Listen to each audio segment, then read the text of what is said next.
اللہ لا قوت الا باللہ 14 اگست مقالات حکمت جلد ششم و ہشتم پیر و مرشد حضرت ابو انیس محمد برکت علی لدھیانوی قدس العزیز ترتیب و تزئین صاحبزادی انیس اختر سلام اللہ بنت حضرت ابو انیس محمد برکت علی لدھیانوی قدس العزیز۔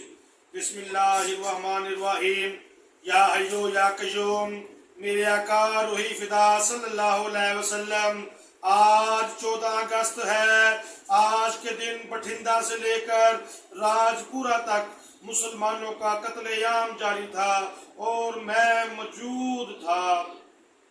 میرے آقا روحی فدا صلی اللہ علیہ وسلم، کیسے بتاؤں اور کیا بتاؤں کہ آج اس وقت کیا ہو رہا تھا۔ وحشت و درندگی کے ایسے مناظر تاریخ نے اس سے پہلے کم ہی دیکھے ہوں گے۔ فاتحانہ کہکوں کے ساتھ معصوم شیر خوار بچوں کو نیزوں پہ اچھالا گیا، جیسے خون خوار درندہ اپنے شکار کو اچھالتا ہے، اسے بے بس پا کر اس سے کیا کیا کھیل کرتا ہے۔ پردہ دار خواتین جنہوں نے کبھی گھر کی دہلیز سے قدم باہر نہ رکھا، کتنی بے چارگی کے عالم میں گھر سے بے گھر ہوئیں۔ راج پورہ سے امرتسر تک ہر ریلوے اسٹیشن پہ شہید کی جانے والی عزت مآب بیٹیوں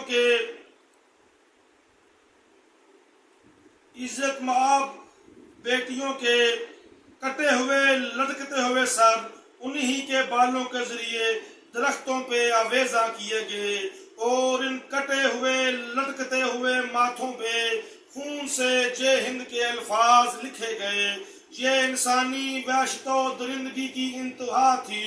میرے آقا روحی فدا صلی اللہ علیہ وسلم، کسی کی عزت محفوظ رہی نہ آبرو، انسانی عصمت انسان نما درندوں کی ہوش کا شکار ہو گئی اور اس وقت غیرت مند قوم کی غیرت مند بیٹیوں نے اپنی عصمت بچانے کے لیے جو کچھ کیا، اس کے تصور سے ہی رونگٹے کھڑے ہو جاتے ہیں۔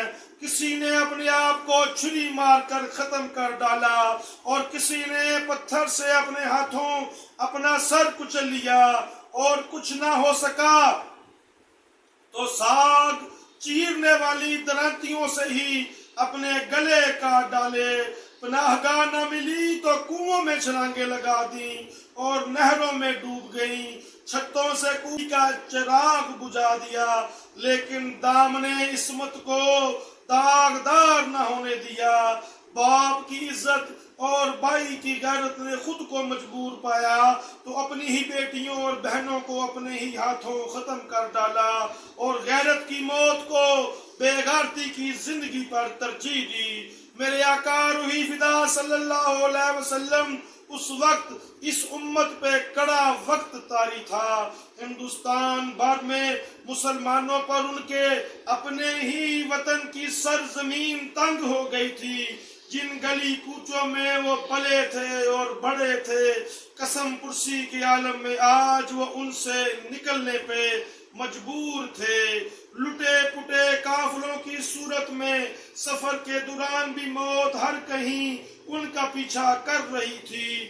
زندوں کے خون سے ہولی کھیلی جا رہی تھی اور بے گور و کفن لاشیں خاک و خون میں لت پت ادھر ادھر بکھری پڑی تھیں۔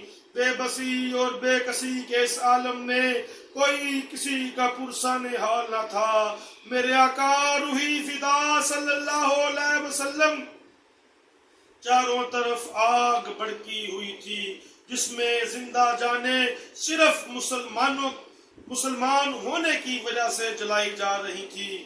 آگ لگانے اور بھڑکانے والے ہزاروں تھے، بجھانے والا کوئی نہ تھا۔ میرے آقا روحی فدا صلی اللہ علیہ وسلم، میں یہ دردناک منظر دیکھ رہا تھا اور میری آنکھیں ان مظلوموں کے حال زار پہ آنسو بہا رہی تھیں۔ اس دن ہی کے روح فرسا منظر کو دیکھ کر زندگی نے دنیا کو اپنے لیے حرام قرار دے دیا۔ میرے آقا روحی فدا صلی اللہ علیہ وسلم، اس سے زیادہ لکھنے کی اس بندے میں سکت نہیں۔ یا حیو یا قیوم، میرے آقا روحی فدا صلی اللہ علیہ وسلم، آپ کے پروانوں نے اس بے کسی کی حالت میں بھی غیرت کے کیا کیا نمونے پیش کیے۔ ہجرت کے دوران سدھواں جگراؤں ضلع لدھیانہ میں مہاجرین کا کیمپ تھا۔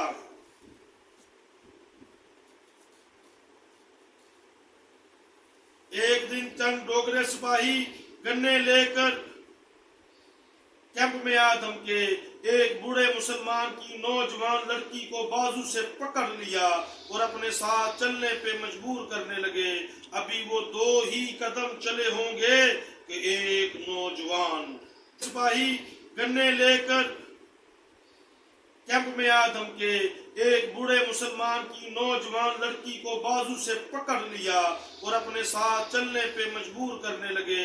ابھی وہ 2 ہی قدم چلے ہوں گے کہ ایک نوجوان جو پولیس کی 3 فیتے والی قمیض پہنے بیٹھا کھانا پکا رہا تھا، لپک کر اٹھا، ادھر ادھر دیکھا، کوئی ہتھیار نظر نہ آیا تو چولہے سے جلتی ہوئی ایک کھلپاڑ ہی کھینچ لی اور اس جوش سے ان کے سر پہ جا دمکا کہ ان کے اسان جاتے رہے اور وہ ہکا پکا اسے تکتے رہ گئے۔